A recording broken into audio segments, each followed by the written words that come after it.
हम हमेशा सोचते हैं कि समय की कमी हमारी सबसे बड़ी समस्या है।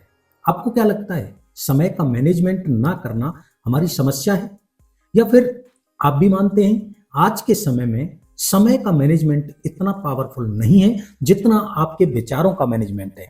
असल में समस्या हमारे मन के भटकाव और अनियंत्रित विचारों की होती है। समय का सही उपयोग तभी संभव है जब हम अपने मन को बेहतर ढंग से प्रबंधित करना सीखें। आज की यह समरी हमें सिखाती है कि रचनात्मकता और उत्पादकता बढ़ाने के लिए बाहरी सोर्स से अधिक अपने आंतरिक विचारों को नियंत्रित करना जरूरी है। आज के समय का सबसे बड़ा चैलेंज है डिस्ट्रैक्शन, टाइम को मैनेज ना कर पाना और प्रोडक्टिव ना हो पाना। और इसी चैलेंज को सॉल्व करने के लिए नई थ्योरी, नया कॉन्सेप्ट आज हम डिस्कस करने वाले हैं। वो है माइंड मैनेजमेंट का, न कि टाइम मैनेजमेंट का। आज की बुक समरी है mind management not time management, जिसे लिखा है डेविड कडावी ने। डेविड कडावी एक राइटर और एक पॉडकास्टर हैं। वह लोगों को अपने क्रिएटिव काम में प्रोडक्टिव बनने में मदद करते हैं। उनकी बुक्स की 1 मिलियन से ज्यादा कॉपीज बिक चुकी हैं। कई बुक्स और स्पीकर्स हमें बताते हैं कि आप अपने टाइम को कैसे अच्छे से इस्तेमाल करें, लेकिन सच्चाई तो यह है कि चीजों को पूरा करने का टाइम मैनेजमेंट से कोई ताल्लुक ही नहीं है। यह सिर्फ इस बात पर डिपेंड करता है कि आप अपने माइंड को कैसे मैनेज करते हैं।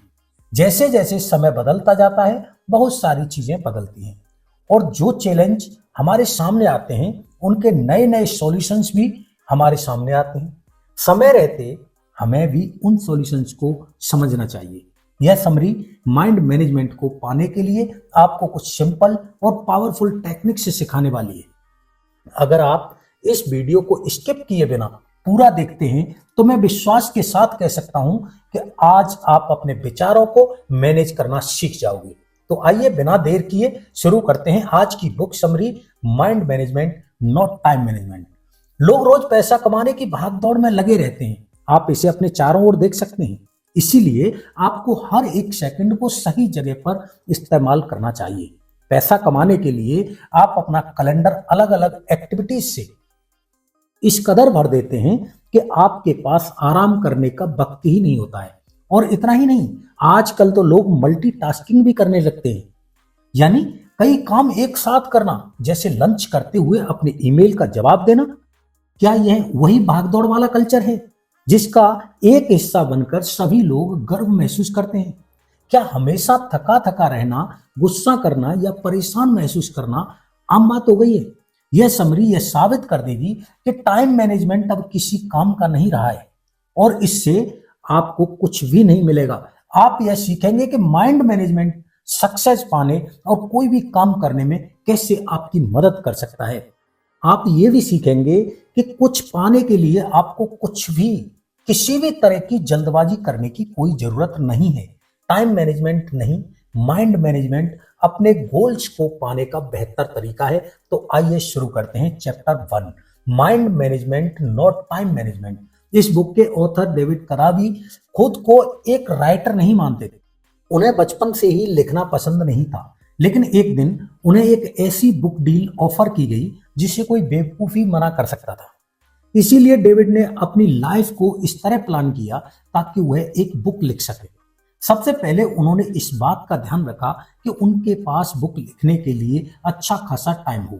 उन्होंने अपने दोस्तों के साथ डिनर और दूसरे प्लान्स को कैंसिल कर दिया, पर इनकी जगह अपने राइटिंग सेशंस को रखने लगे। डेविड ने डेट्स पर जाना भी छोड़ दिया, यहां तक कि अपनी ग्रोसरी और खाना भी घर पर डिलीवर करवाने लगी। उन्होंने अपनी बुक लिखने पर फोकस करने के लिए जी जान लगा दी थी। एक राइटर के दिमाग में शब्दों का जैसे एक पिटारा सा होता है, पर वह शब्दों के साथ खेल जाते। लेकिन डेविड के लिए यह सब इतना नेचुरल या आसान नहीं था। जब वह लिखने बैठते तो एक शब्द भी नहीं लिख पाते थे। वो न जाने कंप्यूटर के सामने बैठे बैठे यूं ही कितने घंटे निकल जाते थे। फिर उन्हें खुद पर प्रेशर महसूस होने लगा। डेविड को अगले कुछ हफ्तों में बुक का 25% काम खत्म करके पब्लिशर को दिखाना था। अगर वह ऐसा नहीं कर पाते तो डील कैंसिल हो सकती थी। डेविड अपनी फैमिली और दोस्तों को निराश नहीं करना चाहते थे। हड़बड़ाहट में उन्होंने कोस्टा रिका में एक रिट्रीट ज्वाइन करने का मन बनाया। वह यह बात अच्छे से जानते थे कि वहां जाकर भी वह कुछ नहीं लिख पाएंगे। क्या इसका मतलब यह है कि रिट्रीट ज्वाइन करने से उन्हें पछतावा हुआ था? बिल्कुल हुआ था, लेकिन डेविड ने सोचा कि जगह बदलने से शायद उन्हें राइटर्स ब्लॉक से बाहर निकलने में मदद मिलेगी। डेविड को रिट्रीट के लिए हाँ कहने के बाद पछतावा होने लगा और वह अपने घर से बाहर निकल गई। वह अपनी फ्रस्ट्रेशन को दूर करना चाहते थे। तब उनकी मुलाकात डीगो से हुई। वह रोड के दूसरी तरफ थे। जब उन्होंने डेविड को इस तरह बुलाया जैसे मानो वह दोनों दोस्त थे, डीगो ने हाथ से इशारा करते हुए डेविड को बुलाया और उनसे स्पेनिश में बात करने लगे। डेविड एक बेवकूफ की तरह नहीं दिखना चाहते थे, इसलिए उन्होंने डीगो की बात का जवाब दिया। उनसे बात करने पर डेविड को पता चला कि डीगो ऐसे ही कुछ बात करना चाहता था। उन्हें बीच पर घूमना और बारिश का मौसम बेहद पसंद था। उनकी बातें ज्यादा लंबी तो नहीं चली, लेकिन डेविड को इसके बाद काफी अच्छा महसूस हो रहा था। जब डेविड घर लौटे तो दोबारा कंप्यूटर के सामने बैठ गए। अगले 1 घंटे में डेविड पहला चैप्टर लिखने में कामयाब रहे। इससे डेविड को समझ में आया कि ऐसा क्या हुआ था जिससे वह लिख पाने में कामयाब रहे थे। इसकी वजह लिखने के लिए समय निकालना नहीं था। टाइम मैनेजमेंट अब इफेक्टिव यानी कारगर नहीं रहा है। आपको टाइम की नहीं बल्कि लिखने के लिए सही मेंटल स्टेट में होने की जरूरत है। इसे ही डेविड माइंड मैनेजमेंट कहते हैं। माइंड मैनेजमेंट का मतलब है अपनी क्रिएटिव एनर्जी को प्रायोरिटी देना, लेकिन यह आपका वक्त भी जाया कर सकता है। आपने कभी अपनी लंबी टू डू लिस्ट को देखकर जीरो मोटिवेशन महसूस किया है? ऐसा हम सभी के साथ होता है। फिर भी माइंड मैनेजमेंट से आप इस मुश्किल से निकल सकते हैं। माइंड मैनेजमेंट का मतलब है किसी काम या प्रॉब्लम को अलग नजरिए से देखना। टाइम मैनेजमेंट में आप खुद से यह पूछते हैं कि अभी मैं क्या कर सकता हूं। ज्यादातर समय इस सवाल की वजह से आप टाल मटोल करने लगते हैं। आप यह जानते हैं कि आपको कुछ करने के लिए आपके पास फोकस और मोटिवेशन नहीं होता है। दूसरी तरफ माइंड मैनेजमेंट में आप खुद से पूछते हैं कि अभी मैं कौन सा काम करने के मूड में हूं, पर मुझे ऐसा क्या करना चाहिए जो मेरे मूड के साथ फिट हो सके। अपने काम को पूरा करने का सबसे अच्छा तरीका है कि आपका मेंटल स्टेट और वह काम दोनों एक दूसरे के साथ मैच करना चाहिए। इससे एनर्जी और वक्त जैसे रिसोर्सेज बेस्ट नहीं होते। नेक्स्ट चैप्टर है क्रिएटिव स्वीट स्पॉट। क्रिएटिव होना कोई ऐसी चीज नहीं है जो आसानी से आपके अंदर आ जाती है। यह कोई ग्रोसरी नहीं है जिसे आप खरीद कर ला सकते हैं। क्रिएटिविटी की प्रोसेस में वक्त लगता है। कोई कहानी सुनाने, गाना लिखने या फिर एक पेंटिंग बनाने के लिए आपका स्टेट ऑफ माइंड सही होना बहुत जरूरी है। डेविड क्रिएटिव मोड में घुसने के लिए 2 तरह की थिंकिंग्स का इस्तेमाल करते थे। नंबर 1 डाइवर्शन थिंकिंग और number 2 conversion thinking. Diversion thinking तब होती है जब आपके थॉट्स बिखरे हुए होते हैं। इसमें आपका ध्यान कई चीजों पर होता है। जब आप इन अलग अलग थॉट्स को जोड़ देते हैं तो इसे कन्वर्जेंट थिंकिंग कहते हैं। अब आप राइटिंग का ही एग्जाम्पल ले लीजिए। आप कुछ कहना चाहते हैं, लेकिन उसे कहने के लिए आपके पास कई तरीके हैं। पहला, आप कहना क्या चाहते हैं? क्या आप इसे फॉर्मल तौर पर कहना चाहते हैं या फिर ऐसे कहना चाहते हैं जैसे आप एक दोस्त से बात कर रहे हो? क्या आप इसे कोई नाम नहीं देना चाहते हैं या फिर आप सभी को यह बता देना चाहते हैं कि इसे आपने लिखा है? इसे डाइवर्जेंट थिंकिंग कहते हैं। कन्वर्शन थिंकिंग उसे कहते हैं जब आप अपने ऑप्शंस में से किसी एक को चुनते हैं। जैसे मान लीजिए कि आप अपने पहले प्यार के बारे में लिखना चाहते हैं। आप अपने रीडर्स के लिए अपनी राइटिंग के टोन को एक दोस्त की तरह पेश करना चाहते हैं। आप इसे कोई नाम नहीं देना चाहते क्योंकि आप खुद की पहचान सबके सामने नहीं लाना चाहते। इसीलिए अच्छे क्रिएटिव आइडियाज बनाने के लिए आपको डाइवर्शन और कन्वर्शन थिंकिंग दोनों की जरूरत होती है। अपने फाइनल प्रोडक्ट को ब्रिलियंट बनाने के लिए आपको सबसे बेहतरीन आइडियाज की जरूरत है, पर आप इन आइडिया को कैसे ढूंढेंगे? अपने क्रिएटिव स्पॉट को पहचान कर। आपका क्रिएटिव स्पॉट उस वक्त और उस जगह के बारे में बताता है जिसमें आप अपना बेस्ट क्रिएटिव काम कर पाते हैं। क्रिएटिव काम ऐसी चीज नहीं है जिसे आप किसी गाइड बुक की मदद से कर सकते हैं, जिसमें कोई लॉजिक या कोई मैथमेटिक्स फॉर्मूला काम नहीं आता है। क्रिएटिव वर्क एक ऐसा अनोखा थॉट प्रोसेस है जिसे हम अक्सर इनसाइट कहते हैं। न्यूरो साइंटिस्ट के मुताबिक इनसाइट अचानक हुए एहसास या नजरिए में हुए बदलाव को कहते हैं। इनसाइट को एक यूरेका मोमेंट भी मान सकते हैं, जो तब होता है जब कुछ मिलने से आपकी आंखों में खुशी के आंसू आ जाते हैं। क्या आपको कभी अचानक से कोई ब्रिलियंट प्लान आइडिया आया है? उसे ही यूरेका या फिर मिल गया यह मोमेंट कहते हैं। यह तब होता है जब अपने गाने के कुछ मिस शब्द आपको अचानक से मिल जाते हैं, या आप अपनी कहानी का एक परफेक्ट प्लान ढूंढ निकालते हैं। अब आप कुछ पेंट करना चाहते हैं, लेकिन यह नहीं जानते कि क्या पेंट करें, तो इसके लिए अपने पसंदीदा कार्टून कैरेक्टर को पेंट करने के बारे में अचानक याद आना एक यूरेका मोमेंट होगा। जिनके खास वक्त के दौरान अपने क्रिएटिव स्पॉट को ढूंढना आसान हो सकता है। याद रखिएगा कि यह माइंड मैनेजमेंट के बारे में है, टाइम मैनेजमेंट के बारे में नहीं है। आपकी एनर्जी हर एक दिन या पूरे दिन एक जैसी नहीं रहती है। जैसे जॉब पर आपकी बहुत सी एनर्जी खर्च हो जाती है, ऐसे ही अपने दोस्तों के साथ सोशलाइज करना या अपनी पेंटिंग या नोवेल पर काम करने जैसे काम भी आपकी बहुत सारी एनर्जी ले लेते हैं। इसीलिए दिन का वह सही वक्त ढूंढ निकालिए जब आपके अंदर सबसे ज्यादा एनर्जी होती है। आपको अपने सिस्टम यानी अपने स्लीप साइकिल से भी तालमेल बनाकर रखना होगा। यह सिस्टम आपको दिन में जगे रहने में मदद करता है। इसे ऊपर जाती हुई एक लाइन की तरह सोचिए। जितना ज्यादा आप जागे रहेंगे उतने ज्यादा आप अलर्ट रहेंगे, लेकिन जागे रहने के साथ साथ अलर्ट रहने को आपका स्लीप रूटीन रोक देता है।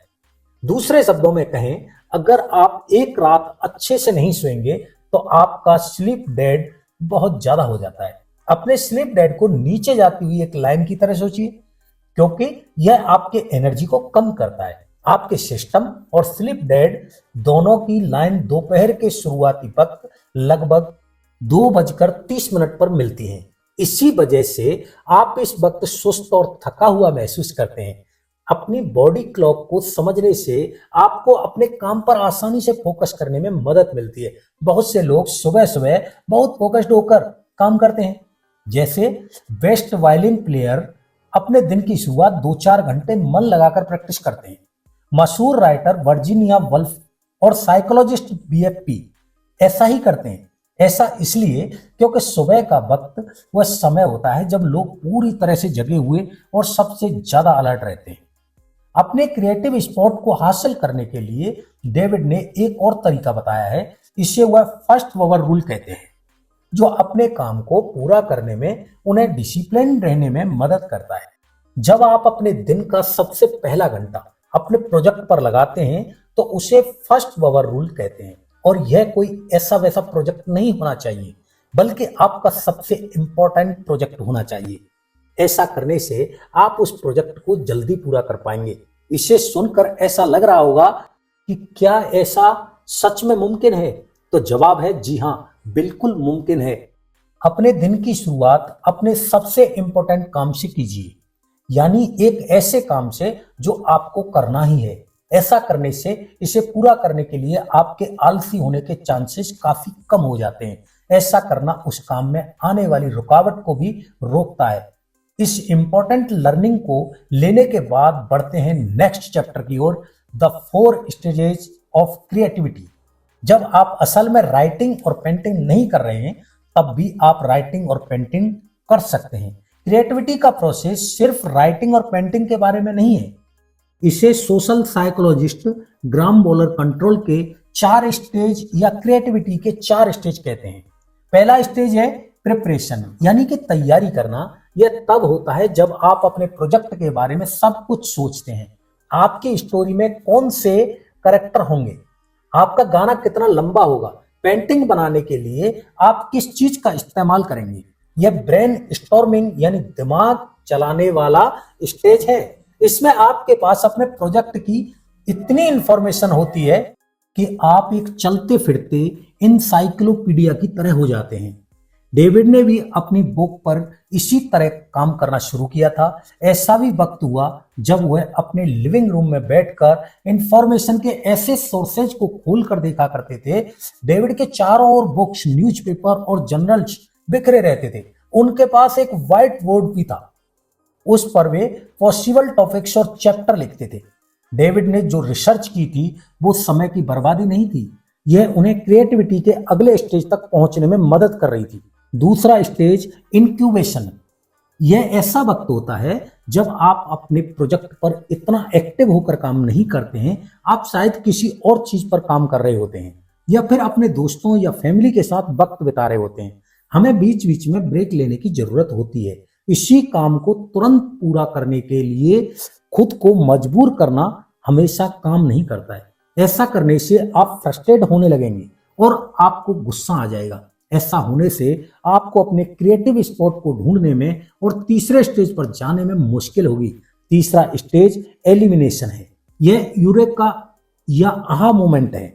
तीसरे स्टेज को पूरी तरह नहीं समझाया जा सकता है। ऐसा इसलिए क्योंकि यह अचानक से होने वाला और अनप्रेडिक्टेबल होता है। जैसा कि बताया गया है कि अगर आप जरूरी तैयारी नहीं करेंगे तो आप इस स्टेज तक नहीं पहुंच सकते हैं। आपको पहले स्टेज पर बहुत सा वक्त देना होगा। आइए जानते हैं कि पहला स्टेज आपको तीसरे स्टेज पर पहुंचने में कैसे मदद करता है। इसके लिए हम द बीटल्स के पॉल मैककार्टनी का एग्जाम्पल लेंगे। पॉल ने यस्टरडे नाम का वह यादगार गाना बड़े ही अनोखे अंदाज में कंपोज किया था। उन्हें इस गाने की धुन अपने सपने में सुनाई दी थी। जब उनकी आंख खुली तो वह आधी नींद में उठकर अपने पियानो पर उस धुन को बजाने लगी और इस तरह इतिहास के सबसे महान गानों में से एक गाना बना। लेकिन यह इतना भी आसान नहीं था। यस्टरडे लिखने से पहले भी पॉल कुछ गाने लिख और बना रहे थे। वो सालों से म्यूजिक क्रिएट करते आ रहे थे, इसीलिए वे यस्टरडे जैसा गाना लिख पाए थे। उनका काम वही नहीं रुक गया था। पॉल ने यह पक्का किया कि वह चौथे स्टेज को भी अच्छे से पूरा करेंगे, जो है वेरिफिकेशन। यह तब होता है जब आप एलिमिनेशन की स्टेज में आई यूरेका मोमेंट के बारे में सोचते हैं। इसमें आप यह पक्का कर लेते हैं कि आपका जो आइडिया था वह फुल प्रूफ और ब्रिलियंट है।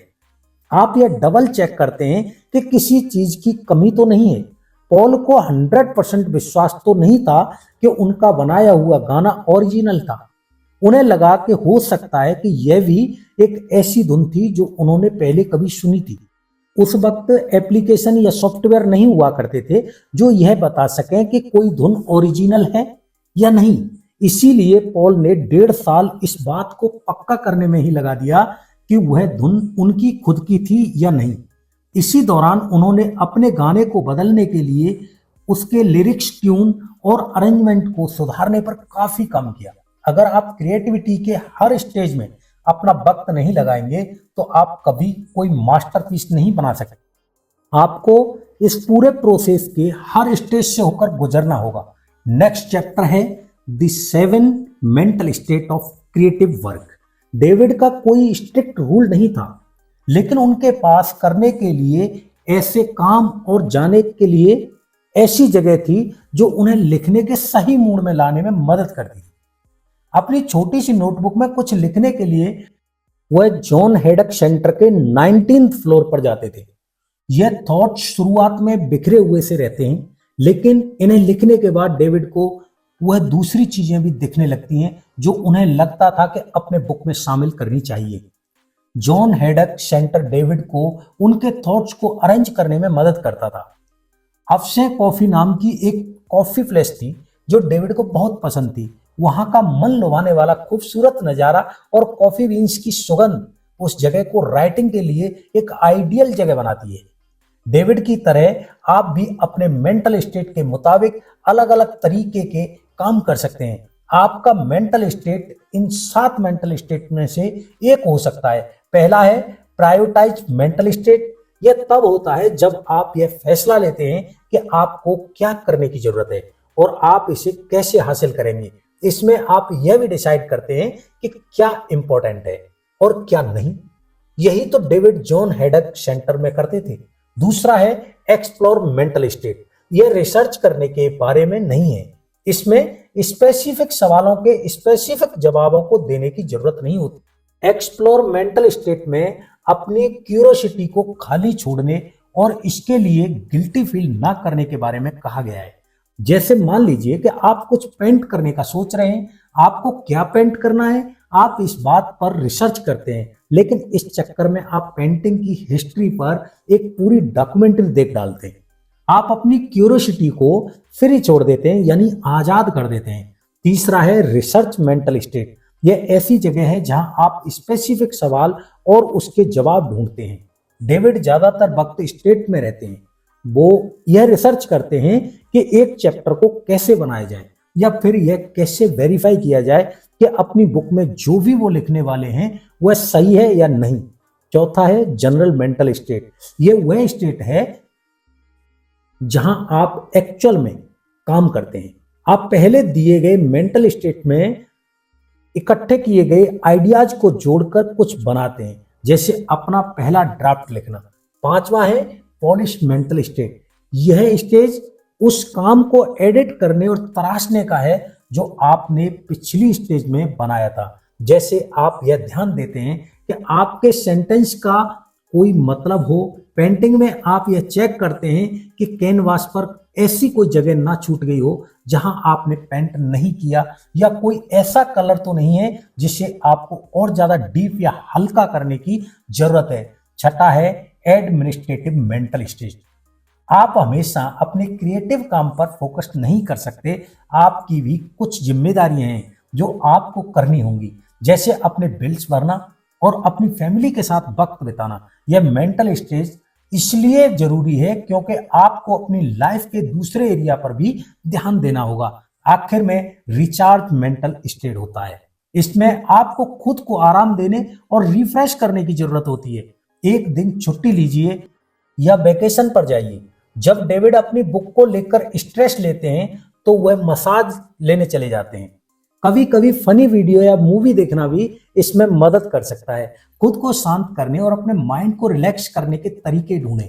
क्रिएटिव साइकिल डेविड का बड़ा अजीब सा रूटीन था।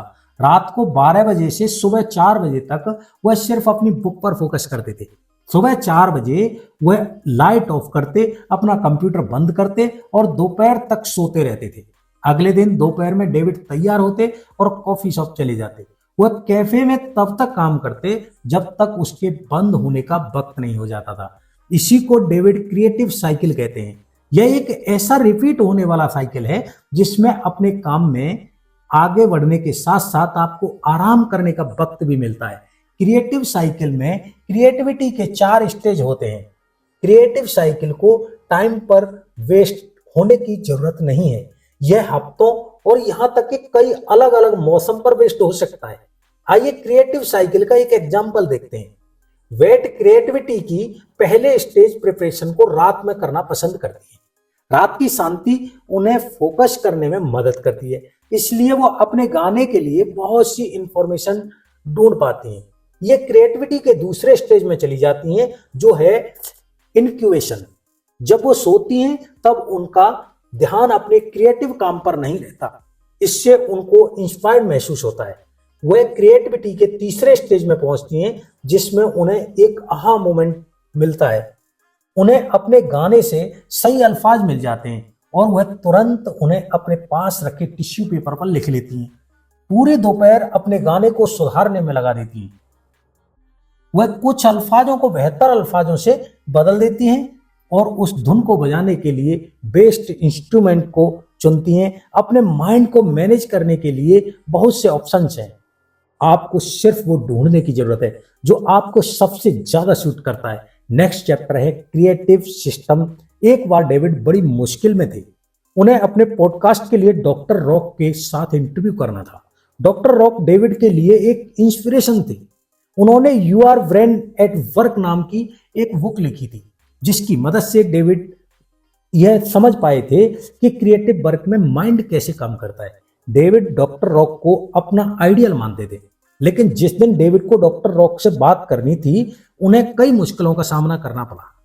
पहले जो अपार्टमेंट उन्होंने रेंट पर लिया था, वहां कंस्ट्रक्शन का काम चल रहा था। पूरे दिन वहां शोर रहता था। एक पॉडकास्ट को रिकॉर्ड करने के लिए इससे खराब हालात नहीं हो सकती थी।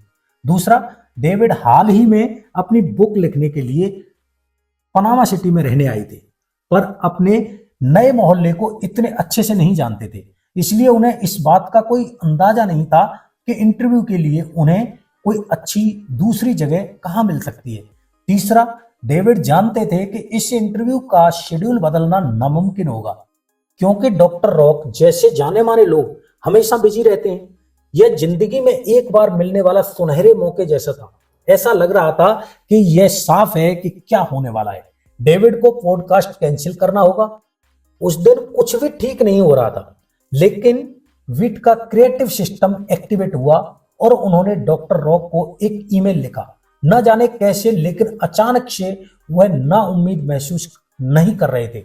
उन्होंने हर उस प्रॉब्लम का उपाय निकाल लिया था जो उनके सामने आ रही थी। आखिर में डेविड डॉक्टर रॉक के साथ रिकॉर्डिंग करने में कामयाब हो गए थे।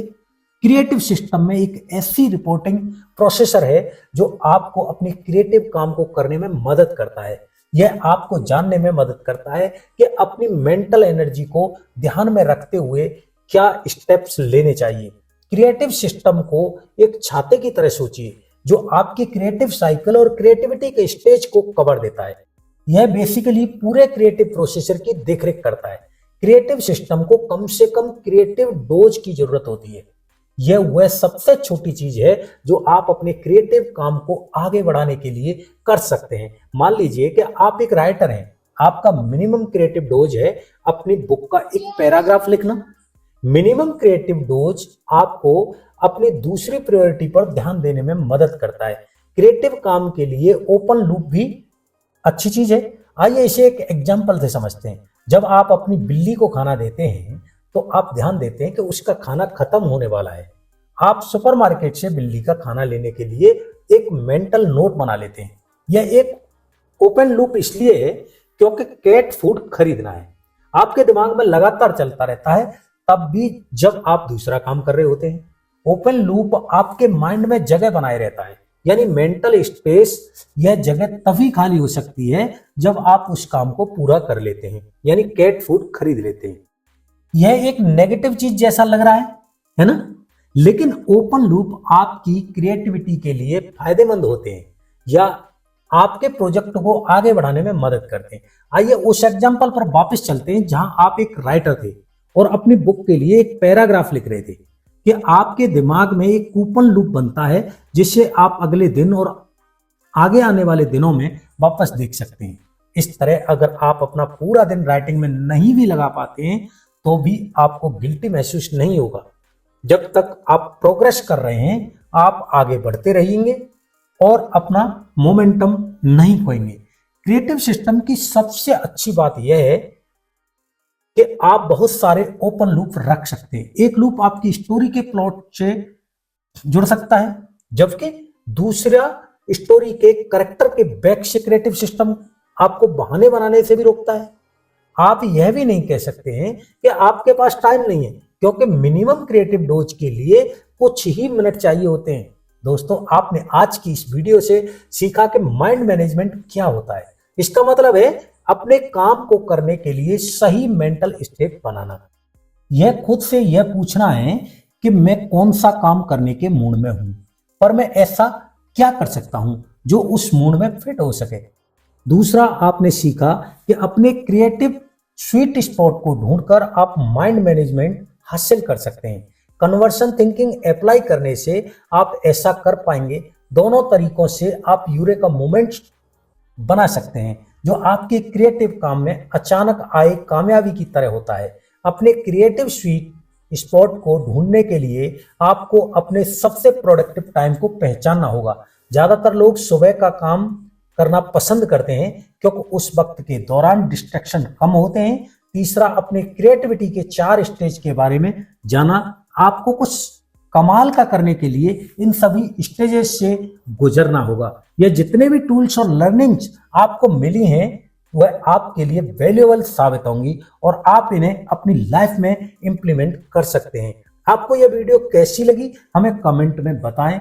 चैनल को सब्सक्राइब करना न भूलें, लाइक करें, शेयर करें। धन्यवाद। आपका दिन शुभ हो।